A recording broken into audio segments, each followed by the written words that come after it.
Continuamos con este capítulo 8 del libro El secreto de las 7 semillas de David Fitchman. Si por esas casualidades de la vida te encontraste con este capítulo, te recomendaron este capítulo de Yo te lo leo, mi nombre es Gerardo Luengo, ingeniero de profesión, magíster en docencia para la educación superior, coach profesional y también lector en YouTube. ¿Ya? Y aquí está, mira, ¿eh? Estamos leyendo este libro que ya queda muy, pero muy poquito, nos queda casi nada. Hoy día vamos a terminar este libro. Ya mañana vamos a empezar con otro. Yo creo que voy a elegir uno de los libros que tengo ahí de Carlos Quiroga, que es un escritor chileno.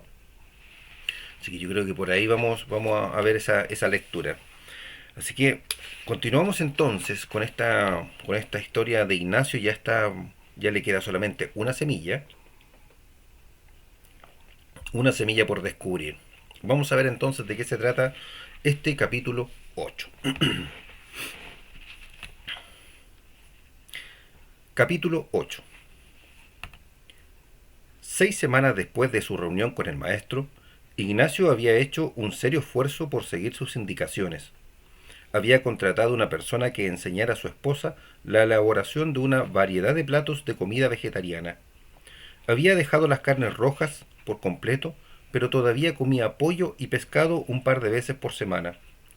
Aproximadamente el 70% de su alimentación era lo que el maestro denominaba comida sádvica. Había bajado de peso y se sentía más ligero y saludable. También había dejado de lado todas las bebidas alcohólicas.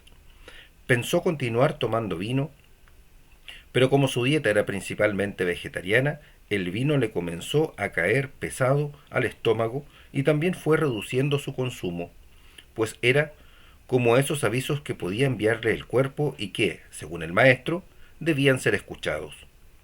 La televisión también se fue espaciando cada vez más.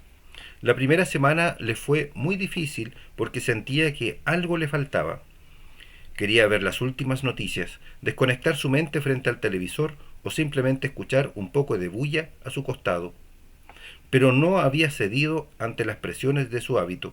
Ahora, en la sexta semana, ya se había acostumbrado a no ver televisión y le resultaba asombroso todo el tiempo que había ganado para leer y pensar. Solo tomaba un café en las mañanas, pues aunque intentó dejarlo, no lograba despertarse y estar alerta para trabajar. Era evidente que la cantidad de cafeína que consumía antes lo tenía acelerado. Ahora se sentía mucho más tranquilo y podía meditar mucho mejor. Finalmente había bloqueado su semana, tal como le recomendara el maestro. Su problema era que todavía no podía estar consciente de todas las interrupciones. Las personas entraban a su oficina y a veces se dejaba llevar por ellas. Terminaba usando su valioso tiempo destinado a actividades alineadas con su misión en trabajos sin ni una verdadera importancia. En las oportunidades en que Ignacio se daba cuenta de las interrupciones, pedía gentilmente a sus empleados que no lo distrajesen, pero ellos igual se disgustaban, pues la costumbre era más fuerte que la nueva política. Ignacio se había aparecido de un día para otro con aquello del bloqueo de tiempos para trabajar en lo importante, pero en la empresa le llamaban la política de bloqueo de puertas. Algunas personas aceptaron el reto, otras querían ser escuchadas a cada minuto, como siempre. En realidad, la principal motivación de estos empleados era estar cerca de Ignacio, ser reconocidos, sentirse importantes y con algo de poder. La mayoría de las interrupciones eran innecesarias y generalmente estaban guiadas por el ego de sus subordinados. Ignacio favorecía una política de puertas abiertas, pero sabía que su gente debía aprender a trabajar sola. Ellos debían tomar decisiones por su cuenta y solo lo debían interrumpir cuando existiera algún asunto verdaderamente importante. Incluso se había tomado el trabajo de revisar todas sus funciones y había delegado la mayoría. Entonces se dio cuenta de que hacía una enorme cantidad de labores rutinarias que le quitaban tiempo. Sin embargo, no le era fácil. Sentía un vacío en su pecho. Ahora veía que en su oficina se tomaban una serie de decisiones sin consultarle. Esto no lo hacía sentirse bien. Sentía que ya no era importante, que no lo necesitaban. Se daba cuenta de cómo su ego le pedía a gritos que no delegara, que retomara el poder. Pero además de la adicción al ego, del ego al poder, a Ignacio le daba pena dejar de hacer una serie de actividades no importantes, pero de las que él disfrutaba. Eran actividades que había hecho toda la vida, que las hacía bien, pero en realidad no era indispensable que él mismo las ejecutara. Ignacio se daba cuenta de que bloquear su tiempo implicaba ciertos sacrificios, pero estaba seguro de que en el largo plazo su inversión le retornaría con creces. Había bloqueado tiempo en la semana solo para pensar, tal como le había aconsejado el maestro, pero no le resultaba fácil. En la oficina, Ignacio estaba acostumbrado a resolver problemas, tomar decisiones y dirigir reuniones. Estar solo pensando lo sacaba de sus hábitos de trabajo e incomodaba su ego, que quería estar todo el tiempo en movimiento, dirigiendo, siendo importante, tomando decisiones trascendentes. Sin embargo, era consciente de que estos espacios de tiempo lo ayudaban a organizarse, a trabajar en actividades pendientes y sobre todo a anticiparse, a planificar e innovar su negocio. Los fines de semana no hacía nada referido a la oficina, los dedicaba íntegramente a su familia. Al comienzo tampoco le fue fácil, se sentía culpable, como en esos días de domingo cuando estaba en el colegio y no había hecho la tarea. No trabajar el fin de semana le traía memorias subconscientes angustiosas. Sentía que lo iban a castigar y a regañar, pero después de 6 semanas le fue más sencillo. Estaba descubriendo la sensación maravillosa de jugar con sus hijos todo el fin de semana. Cada vez que lo hacía, terminaba agotado, pero con una sensación de amor que llenaba su pecho de alegría. Ahora no se cambiaba por nadie del mundo. Había descubierto un tesoro que, sin verlo, siempre tuvo al frente.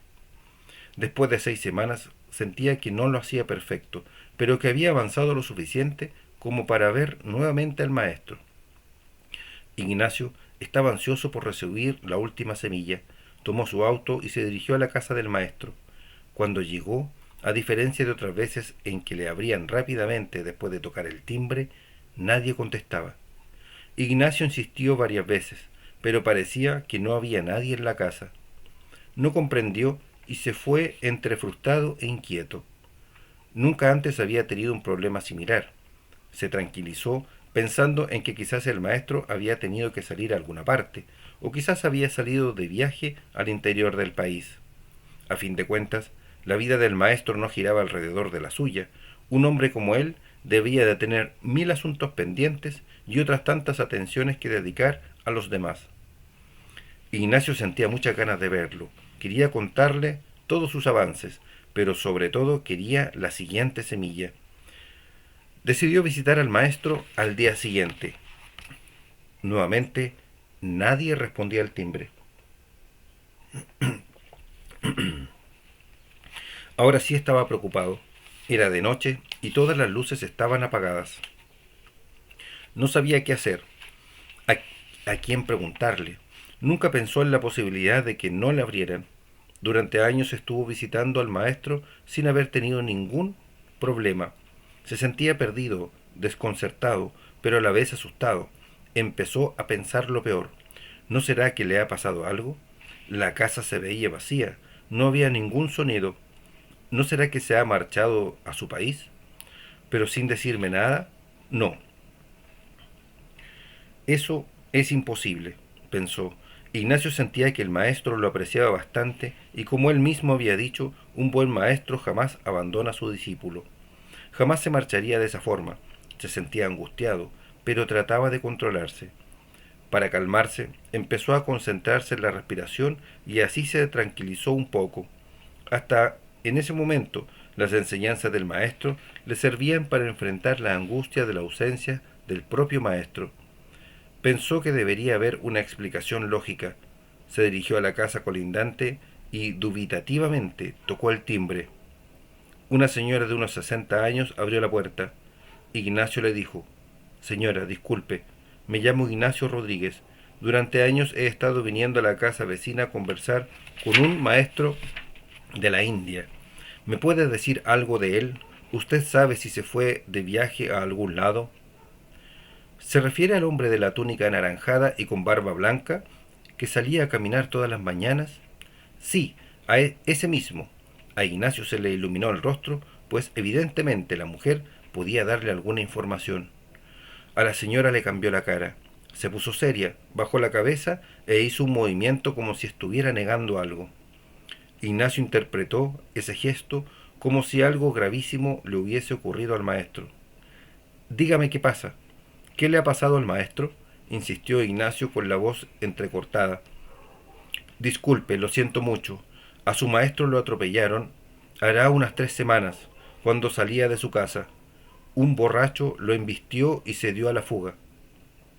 Una vecina lo encontró desangrándose y llamó a la ambulancia, pero cuando llegó, él ya había fallecido. A la vecina le llamó la atención que mientras agonizaba, ese señor tenía en su rostro algo parecido a una sonrisa. Ignacio escuchaba a la señora en estado de shock. Sintió ganas de llorar, pero se contuvo. Aquello, lanzado sobre él como un aluvión, era demasiado.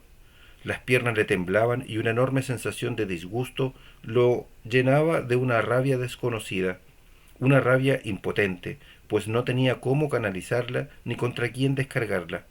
Se sentía repentinamente estafado, pero no por el maestro ni por sí mismo, sino por algo misterioso, algo mucho más allá de su comprensión de las cosas.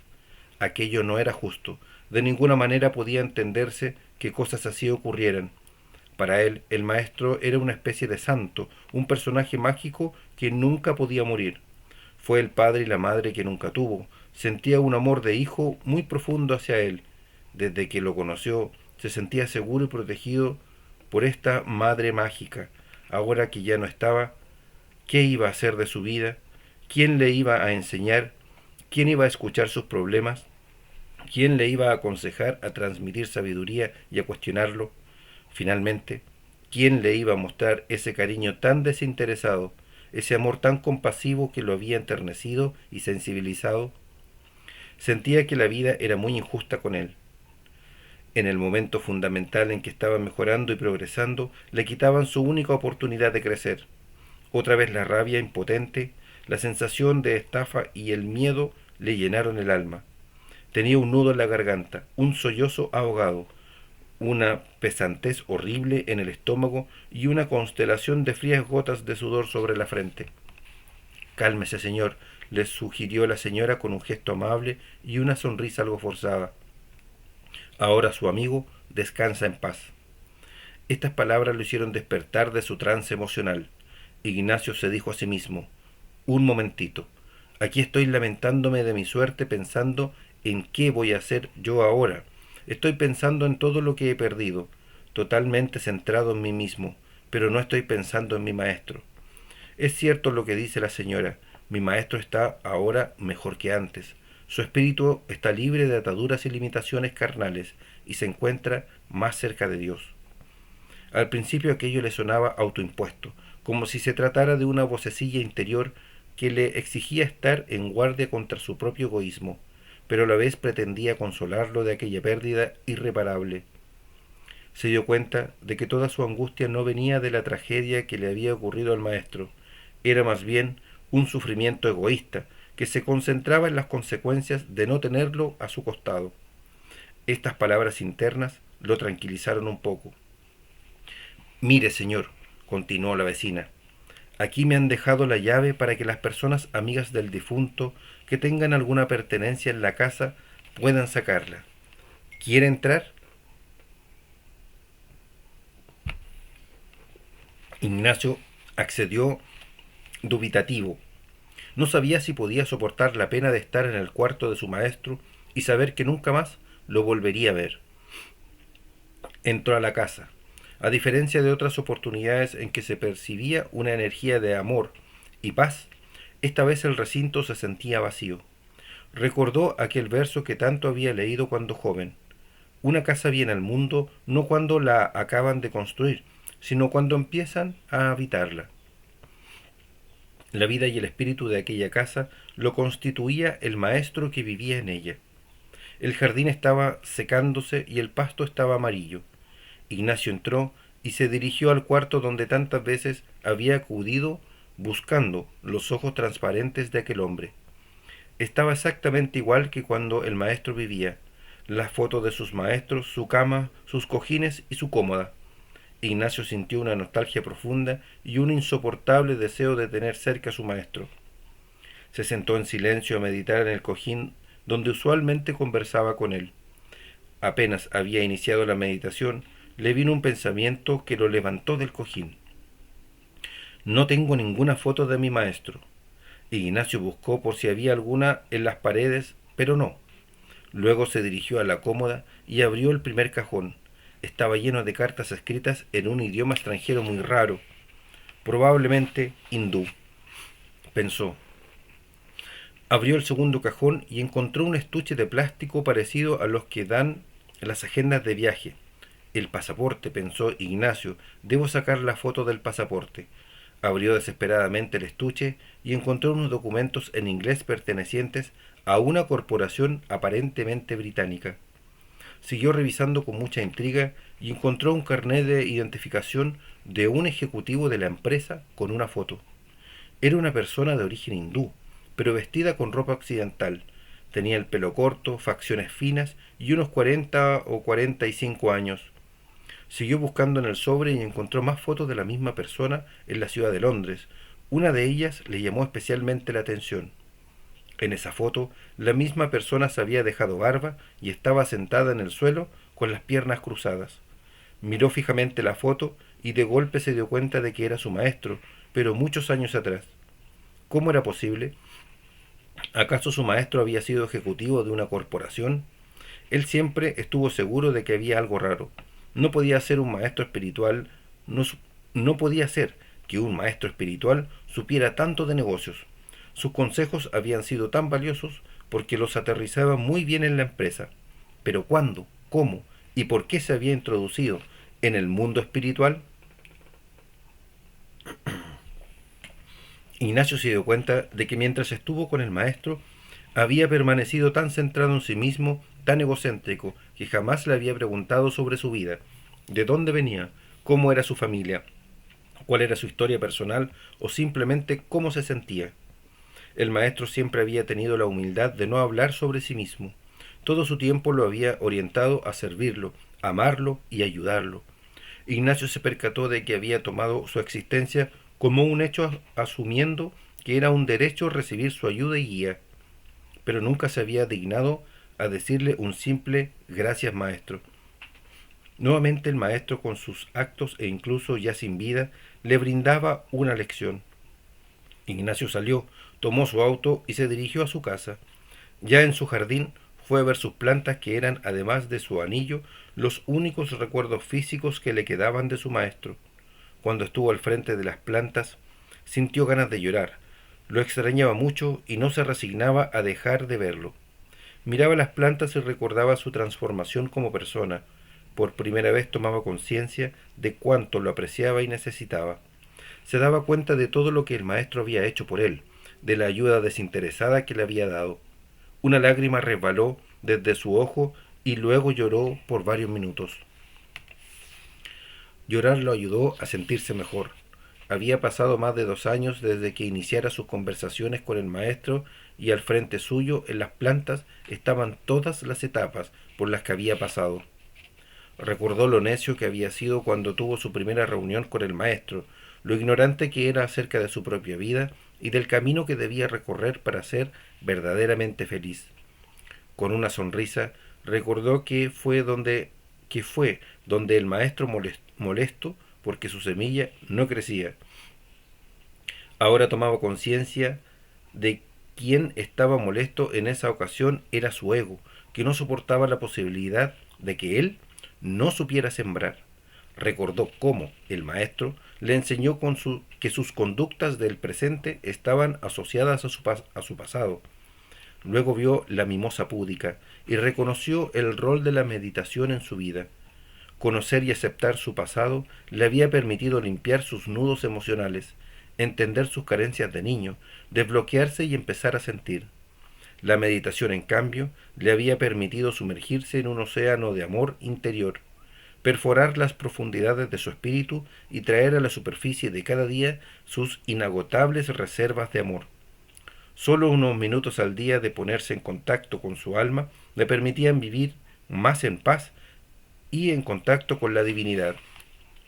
Luego, Ignacio observó la rosa. Pensó que el maestro debió escoger una vez de la rosa, en vez de la rosa, una enredadera. Sentía que su ego se enredaba en todos los aspectos de su vida. Lo tenía pegado con fuerza y debía hacer grandes esfuerzos para separarlo. Era como una hierba mala, difícil de remover. El ego seguía muy presente después de estos 2 años, pero por lo menos algunas veces ahora se daba cuenta de que existía, y entonces lo podía controlar.